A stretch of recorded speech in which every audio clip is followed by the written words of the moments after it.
joining us now is a witness that we have just gotten in, Greg Mackay. The train derailed moments before he would have driven under that Interstate 5 bridge. Ed, you're with us? Yeah, I'm here. All right. Tell me, if you could, what you saw. Well, to begin with, I thought it was odd as I was traveling that stretch of highway to see the passenger train on that track. I've been traveling that highway for a couple of years, never seen that, so that caught my attention. Further down the highway, we all had to go to a complete stop. And so anytime you have to come to a complete stop and try to avoid people on the highway from a collision, you look up to see what's going on, and to everybody's surprise, I'm sure, we looked up to see the train in the condition, it is, which is one of them hanging off, another one on the highway, cars that were traveling to wherever they were going, south side 5, being impacted by that train car coming off, and just unreal. Eyewitness Greg Mackay with us now. He was on Interstate 5. And Greg, you're describing what you could see in terms of the train, but for the very first time, for the Sheriff's Department spokesperson, we got to hear what it was like actually on the ground. What was it like? After I think people realized what happened, lots of people in their cars got out to rush and see what they could do, if they could help. We are just, that location is just south of Joint Base Lewis McChord, and there were several military personnel that were probably coming off of shift or just getting done with their physical activity in the morning, who ran there and wanted to help immediately. So although it was super tragic, it was a little bit of pride seeing those folks trying to help immediately. And you could see them, they were on foot? People were kind of walking in between. I'm trying to kind of understand the scene, because the Sheriff's Department was saying that you had semi-truck trailers upside down. I mean, this was a horrific scene.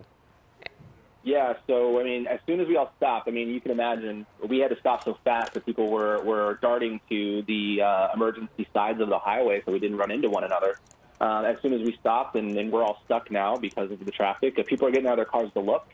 As soon as you look and you see, people are running in between cars, and they're going to see what they can help. A lot of those military personnel folks came back, and they asked for anybody who had first aid kits or clothing or towels or anything that could help to aid those folks down there. And so everybody, we were looking around our cars and trying to find things to help best we could. And, it sounds like you guys were, almost put into the position of being there first. We say first responders, but you're getting out of your car. People are there on the ground as this is happening. What were the sounds that you were hearing? Sometimes were people asking for help? Because we're getting reports that people were trying to get out of those cars. It was very eerily silent, to be honest. I don't remember a whole lot of noises or people saying anything. I think in an occasion like that, when you're looking up and you see a train off of a train track coming down onto a highway, people are definitely shocked. Like I said, the folks coming back obviously asked for first aid kits and things, but I didn't see anybody in the train cars from my view. I didn't see anybody injured on the ground per se from where I was standing. And like I said, it was probably more eerily quiet than you would imagine.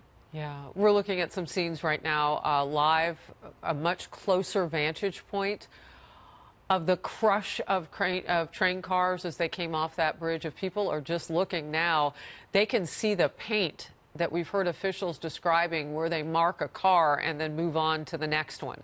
So we now have a close-up live shot to be able to see the cars that they have already gone through. We're told that they will leave the people who did not survive this on the trains while they completely get everybody off. And we know from the Pierce County Sheriff's Department that they feel they have gotten people out of the train cars. They mark them with this paint that you see to the right of your screen, just above the flashing light, and then they move on.